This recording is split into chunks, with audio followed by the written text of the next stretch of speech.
அடுத்ததாக கடகராசி. வாழ்நாள் பூரா அவங்களுடைய குணாதிசயம், ஏன்னா சந்திரனுடைய அதிபதின்னு நம்ம சொல்லுவோம். நிறைய நாங்க கேள்விப்பட்டிருக்கோம், அவங்க எல்லாம் அம்மா செல்லம் அப்படின்னு. தான் தவறே செஞ்சாலும் யாரை எமோஷனலா சப்போர்ட் பண்றாங்களோ அவங்க தான் அவங்களுக்கு. கடகத்துக்கு ஒரு அட்வைஸ் என்னன்னா, தனுசு கிட்ட வேண்டாம் அப்படிங்கிறது தான். ஏன்னா தனுசு வெரி ப்ராக்டிக்கல் மைண்டட் பீப்புள். அவங்க எவ்வளோ லேட் மேரேஜ் பண்ணனாலும் பரவாயில்ல, கடகமா இல்லையா, மனசுக்கு பிடிச்சி உங்கள் இன்னர் இன்ட்யூஷன் இன்ஸ்டிங்க்ட் சொல்லணும், இதுதான் உன் லைஃப் பார்ட்னர், அவங்களுக்கும் அதே சொல்லணும். அப்படின்னா இவங்க என்ன ஆனாலும் பிரிஞ்சு போக மாட்டாங்க.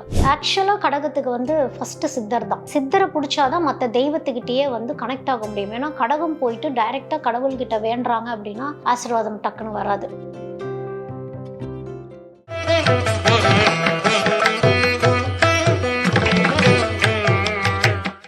ஸோ இப்போ மிதுனத்துக்கு ஆல் ஓவர் நம்ம ஒரு பிக்சராக பார்த்துட்டோம். இது பார்ட்னரு, அவங்களோட லைஃப் குணாதிசயம், நட்சத்திர வயசும் பார்த்துருக்கோம். அடுத்ததாக கடகராசி. கடகராசியில் பிறந்திருக்காங்க. வாழ்நாள் பூரா அவங்களுடைய குணாதிசயம், ஏன்னா சந்திரனுடைய அதிபதின்னு நம்ம சொல்லுவோம். நிறைய நாங்கள் கேள்விப்பட்டிருக்கோம், அவங்கெல்லாம் அம்மா செல்லம் அப்படின்னு. ஸோ இது நேர்கள் நிச்சயமாக நிறைய கடகராசி நேர்கள் பார்த்துட்ருக்காங்க, அவங்களுக்கான இயல்புகள். ஸோ கடகராசி அம்மா செல்லம் அப்படிங்கிறது கனெக்டிங் வித் த எமோஷன் அப்படிங்கிறது தான் அம்மா செல்லம். இப்போ அப்பா ஒரு மதர்லி ஃபிகரில் இருக்கிறாருன்னா அப்பாட்ட இதாக இருப்பாங்க. அவங்களுக்கு என்னென்னா, தான் தவறே செஞ்சாலும் யாரை எமோஷ்னலாக சப்போர்ட் பண்ணுறாங்களோ அவங்க தான் அவங்களுக்கு. ஓகே, அப்படி. ஸோ ஆமாம், இப்போ கடகம் பொறுத்த வரைக்கும் களவும் கற்றுமரான கடகம் தான். கடகத்துக்கிட்ட போனீங்கன்னா அப்ஸ் அண்ட் டவுன்ஸ் நிறையா பார்த்துருப்பாங்க. அதே மாதிரி சில விஷயங்கள் டெஸ்ட் பண்ணி பார்க்குறது, அதாவது ஃபார் எக்ஸாம்பிள் இப்போ ஒரு மேலாக இருக்கிறாரு அப்படின்னா ட்ரிங்க்ஸ் ட்ரை பண்ணி பார்க்குறது, இந்த மாதிரி விஷயங்கள் எல்லாமே ட்ரை பண்ணி பார்த்துட்டு ஒரு பாயிண்ட் ஆஃப் டைமில் ஒன்று அது பிடிச்சா அதோட ஆக்சுவலாக அதில் அடிக்டடாக இருக்கவங்க நிறைய பேர் இருக்காங்க கடகமில். நான் என்ன சொல்வேன்னா, டெஸ்ட் பண்ணி பார்க்குறேன், மற்றவங்கள பார்த்து நான் போகிறேன், ஏன்னா எல்லாமே அட்ராக்ட் பண்ணி பிடிச்சி வச்சுக்கிறான் இப்போ கடகத்துக்கு. அதனால் நல்ல விஷயங்களை பிடிச்சி வச்சுக்கோங்க. ரொம்ப இந்த கெட்ட விஷயங்கள் அப்படின்னு அதாவது இப்போ ஜென்ரலைஸ் ஆயிடுச்சு. இப்போ எல்லாம் கேட்டுருவாங்க, அப்போ நாங்கள் ட்ரிங்க் பண்ணுறோம், நாங்கள் என்ன கெட்டவங்களா? இது நல்லவங்க கெட்டவங்கிறதோட உங்கள் ஹெல்த் தான் நான் சொல்கிறேன். இது என்னென்னா, எதுக்குமே அடிக்ட் ஆகிட்டா அது பிரச்சனை தான். என்ன ஹெல்தி ஃபுட்டு சும்மா சாப்பிட்டாலும் அது அடிக்ஷன் தான். அந்த மாதிரி கடகத்துக்கு அந்த அடிக்ஷன் உண்டு. கடகமும் ஒரு கைண்ட் ஆஃப் ஃபுட்டி தான். அதை பூசம் நட்சத்திரம் எடுத்துக்கிறோம் அப்படின்னா அவங்களும் ஃபுட்டி தான். ஃபுட்டினா நிறைய சாப்பிட்றவங்க அப்படி கிடையாது. அவங்களுக்கு பிடிக்கணும், வாசனையை அவங்கள இழுக்கணும். ஃபுட்டில் ரொம்ப டிமாண்ட்ஸ் வைப்பாங்க இவங்க. எனக்கு சாப்பாடு இப்படி தான் இருக்கணும், அப்படி தான் இருக்கணும். அப்போ ஆப்வியஸாக அம்மாட்ட தான் அவங்க இருக்க மாதிரி இருக்கும். அந்த கம்ஃபர்ட் ஜோன் யார் கொடுக்குறாங்களோ அவங்க அவங்களுக்கு லைஃப் பர்ஃபெக்ஷனாக போயிட்டே இருக்க மாதிரியே இருக்கும். கடகத்துக்கிட்ட அது பெண்ணாகட்டும் ஆணாகட்டும், லைஃப் பார்ட்னர்னு ஒருத்தவங்க ரொம்ப அட்ராக்ட் ஆகி தான் வருவாங்க. இப்போ கடகத்துக்கும் மகரம் அட்ராக்ட் ஆகும். இப்போ அது ஒரு எக்ஸாம்பிளாக நான் சொல்கிறேன். கடகத்துக்கு மகரம் அட்ராக்ட் ஆகும். ஸோ இந்த மகரம் இந்த அன்பு பாசத்துக்காக கரெக்டாக இந்த கடகத்துக்கிட்ட விடுவாங்க. கடகம் நல்லா செக்யூர் பண்ணியே கொண்டு போயிட்டே இருக்கிற மாதிரியே இருக்கும். ஒரு பாயிண்ட் ஆஃப் டைமில் இந்த கடகம் என்ன பண்ணும், பிடிச்சிக்கிட்டே இருக்கும், டைட் பண்ணிகிட்டே இருக்கும் மகரத்துக்கு கொஞ்சம் டிபெண்ட் கிடையாது மகரம். அவங்கள கொஞ்சம் ஃப்ரீயாக விட்டுறணும். ஏன்னா அவங்களுக்கு நிறைய எக்ஸ்ப்ளோரேஷன் தாட்ஸ் இருக்கும். இப்படி பிடிக்க என்ன ஆகும், மகரம் எப்படா பிச்சுக்கிட்டு ஓடலாங்கிற மாதிரியே இருக்கும், சொல்ல முடியாத மாதிரி. அப்போ தான் லவ் ஃபெயிலியர் ஃபேஸ் பண்ணுவாங்க. இந்த கும்பம் மகரம் இதெல்லாம் போய் கடகம் பிடிக்கிறப்ப மாட்டிக்குவாங்க. கடகத்துக்கு ஒரு அட்வைஸ் என்னன்னா, தனுசு கிட்ட வேண்டாம் அப்படிங்கிறது தான். ஏன்னா தனுசு வெரி ப்ராக்டிக்கல் மைண்டட் பீப்புள். அவங்க அதாவது ஒரு மேலாக இருக்கிறாரு ஒரு தனுசு, ஒரு ஃபீமேலாக இருக்காங்க கடகம் அப்படின்னா full and full emotion dependency கடகம். தனுசு பார்த்தீங்கன்னா அந்த நொடிக்கு அந்த நேரத்துக்கு தான் அந்த எமோஷனை ஜெல் ஆக மாட்டாங்க. அவங்க மெட்டீரியலிஸ்டிக்காக திங்க் பண்ணி அடுத்தடுத்து அப்படின்னு போகிறப்போ டிவோர்ஸ் ஆகிடும். ஸோ இந்த தனுசு கடகம் லவ் பண்ணுற மாதிரி இருக்கிறீங்க அப்படின்னா நெகட்டிவ்ஸை மட்டுமே பேசுங்க. ஓகே, எனக்கு இவ்வளோ நெகட்டிவ்ஸ் இருக்கு, இதெல்லாம் ஓகேனா நம்ம கல்யாணம் பண்ணிக்கலாம். பாசிட்டிவே பேசவே வேண்டாம். ஏன்னா ஒரே லைன் தான், ஒரு சில்வர் லைன் மாதிரி தான் அவங்களுக்கு அந்த விஷயம்.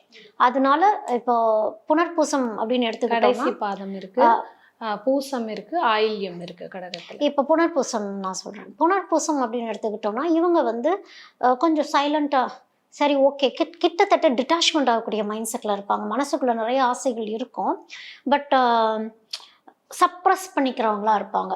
ஸோ இவங்க தான் ஆக்சுவலாக ஒரு அம்மா பையன் அம்மா பொண்ணு அந்த மாதிரி. அதாவது அம்மா நான் எந்திரிச்சிட்டேன், இப்போ ஹாஸ்டலில் இருக்காங்க, இல்லைங்க வேலைக்கு போகிறாங்க, நான் வந்துட்டேன், நான் நின்றுட்டேன், நடக்கிற எல்லா விஷயத்தையும் எல்லாமே அம்மாகிட்ட சொல்லிட்டு இருக்கவங்க இவங்களா தான் இருப்பாங்க. இல்லை கரெக்ட் அந்த சப்போஸ் அம்மாங்கிற அந்த ரோல் சரியாக ப்ளே பண்ணல அப்படின்னா அது லைஃப் பார்ட்னரோ ஒரு லவ்வராகவோ இருப்பாங்க. அவங்களும் அதே மதர்லி நேச்சரில் இருந்துட்டாங்கன்னா பரவாயில்ல. அப்படி மதர்லி நேச்சரில் புனர்பூசம் தனுசுகிட்ட போகலாம். ஓகே. ஏன்னா ஒரு விமனுக்கு அந்த தனுசில் இருக்காங்கன்னா அவங்கள்ட்ட அந்த மதர்லி குவாலிட்டிஸ் கொஞ்சம் இருக்கும், கொஞ்சம் ப்ராக்டிக்கல் ஹேண்டலிங் கொஞ்சம் இருக்கும். ஸோ அது கொஞ்சம் செட் ஆகும். இப்போ கடகம் ஆயில்யம் அப்படின்னு எடுத்துக்கிட்டோம் அப்படின்னா இவங்களுக்கு சொல்லக்கூடிய ஒரு விஷயம் என்னென்னா, அவங்க சொல்கிறாங்க இவங்க சொல்கிறாங்கன்னு கல்யாணம் பண்ணிடவே கூடாது. அவங்க சொல்கிறாங்க இவங்க சொல்கிறாங்கன்னு போய் லவ்வில் போய் விழுந்துடவும் கூடாது. ஆயில்யத்தை இம்ப்ரெஸ் பண்ணுறக்கு வந்து லைஃப் பார்ட்னர் என்ன வேணாலும் செய்வாங்க. ஐயையோ இம்ப்ரெஸ் பண்ணிட்டாங்களே, இத்தனை பேர் கூடிட்டாங்களே, நான் அக்செப்ட் பண்ணிக்கிறேன்னு போயிட்டீங்க அப்படின்னா உங்கள் சோல்மெட்டான்னு ஃபஸ்ட்டு பார்க்கணும். கடகம் ஆயில்யம். ஏன்னா கடகம் ஆயில்யத்தினால சோல் கனெக்ட் ஆனால் மட்டும்தான் வாழவே முடியும். இல்லைன்னா எக்ஸ்பெக்டேஷன்ஸ் எப்படி இருக்கும்னா லைஃப் பார்ட்னரை ரொம்ப நல்லா பார்த்துப்பாங்க கடகம் ஆயில்யம். ஆனால் சின்ன தப்பு பண்ணிட்டாங்கன்னு வச்சுக்கோங்க அவங்க பார்ட்னர், இவங்கனால அதை தாங்கவோ மன்னிக்கவோ முடியவே முடியாது. அப்போ தான் வந்து அடிக்ஷன் ரிலேட்டடான விஷயங்களுக்கெல்லாம் அவங்க போவாங்க. கடகமாயில்யம் மீளவே முடியாது, ரொம்ப ரொம்ப கஷ்டமாயிடும். அதனால எவ்வளோ லேட் மேரேஜ் பண்ணனாலும் பரவாயில்ல, கடகமாயில்யம் மனசுக்கு பிடிச்சி உங்கள் இன்னர் இன்ட்யூஷன் இன்ஸ்டிங்க்ட் சொல்லணும் இதுதான் உன் லைஃப் பார்ட்னர், அவங்களுக்கும் அதே சொல்லணும். அப்படின்னா இவங்க என்ன ஆனாலும் பிரிஞ்சு போக மாட்டாங்க. ஏன்னா கடகம் ஆயில்யத்துக்கு வந்து சித்தர்களுடைய கனெக்டிவிட்டி நிறையா இருக்கும். இப்போ இந்த சித்தர்கள் என்ன பண்ணுவாங்கன்னா டிட்டாச்மெண்ட்ஸை சொல்லி கொடுத்துட்டே இருப்பாங்க. தனியாக பிரித்து கூட்டிகிட்டு வர மாதிரியான ஒரு அமைப்புகள் இவங்களுக்கு வந்து அப்போ தான் முருகரை தேடி போவாங்க. அப்போ தான் அந்த முருகரோட போய் கனெக்ட் ஆகிறப்ப அந்த சித்தர் கனெக்ட் ஆகிறது. ஸோ இவங்களுக்கு வந்து மெச்சூரிட்டி லெவல் அப்படின்னு பார்க்குறப்போ இவங்களுக்கு ஒரு படிப்பு ரீதியாக ஒரு பிஸ்னஸ் ரீதியாக ஒரு வீட்டை க்ளீன் பண்ணுறது இதெல்லாம் பர்ஃபெக்ட். ஆனால் லைஃப் பார்ட்னர்னு வரப்போ இப்போ பிரிகிறாங்கன்னு சொல்கிறேன் இல்லையா, டோட்டலாக பிரிஞ்சும் போக மாட்டாங்க. இப்போ எனக்கு தெரிஞ்ச எனக்கு ஒரு கிளைண்ட்டு டிவோர்ஸ் வாங்கிட்டு 4 வருஷமா உடனே ஒரே வீட்டிலே இருந்துகிட்டு இருக்காங்க. இன்னும் கிளம்பி போனால் என்ன பண்ணுறது, போய்க்கலாம் இன்னொரு சான்ஸ் தரலாமான்ட்டு ஒரே வீட்டிலே இருந்து இன்னும் யோசிச்சுட்டே இருக்கிறாங்க. ஸோ அந்த கன்ஃபியூஷன்ஸ் வேண்டாம். லைஃப் பார்ட்னர் வரப்போ ஊர்பட்ட கன்ஃபியூஷன்ஸ் வந்துடும். அதனால் பிரியணும்னு முடிவு எடுத்தாலும் சரி, சேரணும்னு முடிவு எடுத்தாலும் சரி, அனலைஸ் பண்ணி உங்கள் எமோஷன்ஸ்லாம் கொஞ்சம் ஒதுக்கி வச்சுட்டு லாங் ரன்னாக இது எப்படி இருக்க போகுது அப்படிங்கிறத நினச்சி இறங்கணும். ஓகே. ஸோ இவங்க வந்து என்ன தெய்வத்தை பிடிச்சிக்கலாம், என்ன கலர்ஸ் யூஸ் பண்ணலாம், இவங்க எந்த விஷயத்தில் ரொம்ப கேர்ஃபுல்லாக இருக்கணும், இவங்க ஜாக்கிரதையாக இருக்கக்கூடிய விஷயங்கள்லாம் என்னென்ன? இவங்க வந்து ஷார்ட் டெம்பர்ட் கடகம். பட்டுன்னு தூக்கி எறிஞ்சு பேசிடக்கூடாது. ஏன் அப்படின்னா நான் சொன்னேன்ல இவங்களுக்கு ஃபுட்டு அப்படின்னு ஒரு விஷயம், ஒரு எக்ஸாம்பிளுக்கு நான் சொல்கிறேன். இப்போ அந்த டைமுக்கு அவங்களுக்கு கேட்ட சாப்பாடு கிடைக்கல, இல்லை கேட்டது நடக்கலை அப்படின்னா புரிஞ்சுக்க மாட்டாங்க. பட்டுன்னு ஹர்ட் பண்ணிட்டு போயிட்டா அந்த அண்டர்ஸ்டாண்டிங்கும் வராது. கடகத்துக்கிட்ட இருக்க இன்னொரு ட்ராபேக் என்னன்னா, நீங்கள் தப்பு, இதை சரி பண்ணணும் அப்படின்னு சொன்னாலும் அந்த லிசனிங் வராது. அவங்க வந்து வேற எதையும் ஒன்று சொல்லிகிட்டே இருப்பாங்க.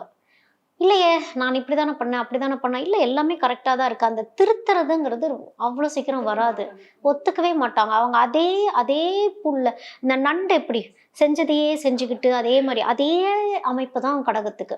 ஸோ இதை மட்டும் கொஞ்சம் பொறுமையாக, ஆனால் அதுக்கப்புறம்லாம் ஃபீல் பண்ணுவாங்க, அதையும் வந்து சொல்ல மாட்டாங்க, ஃபீல் பண்ணணும்லாம் சொல்ல மாட்டாங்க. பிஹேவியரிசம் மட்டும் கொஞ்சம் மாற்றிட்டு ஆக்சுவலாக இவங்க மெச்சூர்டான ஆள் தான். பட் அண்டர்ஸ்டாண்டிங்னு வரப்போ அந்த மெச்சூரிட்டி லெவல் மாறுறது, தப்பான ஆட்களை சூஸ் பண்ணிடுறது, ஃப்ரெண்ட்ஷிப் ஆகட்டும் எல்லாம் ஆகட்டும், தப்பான ஆட்களை சூஸ் பண்ணிட்டு போய் சிக்கிறவங்களும் இவங்களா தான் இருப்பாங்க. ரொம்ப அடிக்ஷனாக இருக்கும். ஸோ அந்த மாதிரி அடிக்ஷன் எதுவும்லையும் நீங்கள் போயிட வேண்டாம். டிட்டாச்மெண்ட்டுங்கிற மைண்ட் செட்டை வச்சுக்கிட்டிங்கன்னா லைஃப் நல்லாயிருக்கும் அப்படிங்கிறது தான். ஓகே. எந்த ஒரு கடவுளை பிடிச்சிக்கலாம் லைஃப் டைம், இந்த ஒரு கடவுள் வழிபாடோ நீங்கள் சொன்ன மாதிரி சித்தர்கள் வழிபாடு பண்ணலாம் அப்படின்னா என்ன மாதிரி ஒரு இறை வழிபாடு? ஆக்சுவலாக கடகத்துக்கு வந்து ஃபஸ்ட்டு சித்தர் தான். சித்தரை பிடிச்சாதான் மற்ற தெய்வத்துக்கிட்டேயே வந்து கனெக்ட் ஆக முடியும். ஏன்னா கடகம் போயிட்டு டைரெக்டாக கடவுள்கிட்ட வேண்டுறாங்க அப்படின்னா ஆசீர்வாதம் டக்குன்னு வராது. கடகத்துக்கு கொஞ்சம் சுற்றி வளைச்சு தான் வரும். ஏன்னா கடகத்துடைய அமைப்பே எப்படின்னா ஆன்சஸ்டர்ஸ், அதாவது அவங்களுடைய ஆன்சஸ்டர்ஸ் மூதாதையர்கள் இருக்காங்களா, அவங்க தான் மீண்டும் பிறந்து வரவங்களா இருப்பாங்க அந்த ஃபேமிலியிலேருந்து. ஸோ நிறைய அந்த விட்டது தொட்டது எல்லாத்தையும் அனுபவிக்க வந்தவங்க, நல்லது கெட்டது எல்லாத்தையும் அனுபவிக்க வந்த ஒரு அமைப்பாக இவங்க. ஸோ அதனால தெய்வத்துக்கிட்ட போய் எனக்கு ஏன் இப்படி நடந்துச்சு, என் திசையை மாற்றுனா கடகத்துடைய திசையை வந்து மாற்ற முடியும் சித்தர்கள் உடைய கான்டாக்ட் இருந்தால் தான். அதனால So, எங்க சித்தர் சமாதி எதுவா இருந்தாலும் அவங்க ஆமா. அதை வழிபட்டுறலாம். குறிப்பிட்ட ஆமா. சித்தர்னு ஒண்ணும் கிடையாது. இல்ல இந்த பூண்டி சித்தர்னு ஒருத்தர் இந்த திருவண்ணாமலைட்ட ஒரு கோயில் இருக்கு. ஆஹ் பூண்டி மகான் பூண்டி மகான் ஒரு சித்தர் இருப்பார். கடகத்துக்குனே பூச நட்சத்திரத்துக்குனே அப்படின்லாம் இருக்கு அவரு. ஸோ அவர்கிட்ட போய் அந்த கனெக்டிவிட்டி, அங்கே சிவன் இருக்கும். அந்த சிவன், அந்த சித்தர், அந்த கனெக்டிவிட்டி அவர் வந்து அந்த பூண்டி மகான் அந்த சித்தர் எப்படி இருப்பார்னா, உள்ளே போய் பார்த்தீங்கன்னா ஒரு பளிங்கில் வந்து அவர் ஃபுல் சிலையாக அங்கே வச்சுருப்பாங்க. கையை வந்து இப்படி வணக்கம் மாதிரி வச்சுருப்பார். அவர் எப்படி வேண்டணும்னா, அவர் கைக்குள்ளார போய் இந்த கடகம் நட்சத்திரத்தில் இருக்கவங்க அவர் கைக்குள்ளார போய் இப்படி கை வச்சு வணக்கம் சொல்கிற மாதிரி வேண்டிட்டு என்னோட துணை இருங்கன்னு அந்த கனெக்டிவிட்டியை எடுத்துகிட்டு வரணும் சித்தர் கோவில்ல போய். ஆமாம். அந்த சித்தர்கிட்ட போய் அந்த மாதிரி ஒரு வழிபாடு பண்ணுறாங்கன்னா கடகம்க்கு நிறைய ரிலீஃப் இருக்கும். ஸோ அவங்களுக்கான ஸ்பெஷல் சித்தர்னே நான் அவங்கள சொல்லுவேன். மற்றபடி இந்த 18 சித்தர்கள் இந்த கனெக்டிவிட்டி அதெல்லாம் எதுன்னு அவங்க பார்த்து அந்த கனெக்டிவிட்டி அது வேறு விஷயம். இது பர்சனல். இப்போ இந்த கலியுகத்துக்குன்னா அவர் கொஞ்சம் செட் ஆவார். சூப்பர். இவங்களுக்கான கலர்ஸ், இந்த கலர்ஸ் நிறைய யூஸ் பண்ணிக்கோங்க லைஃப்பில், உங்களுக்கு அது பாசிட்டிவாக இருக்கும்.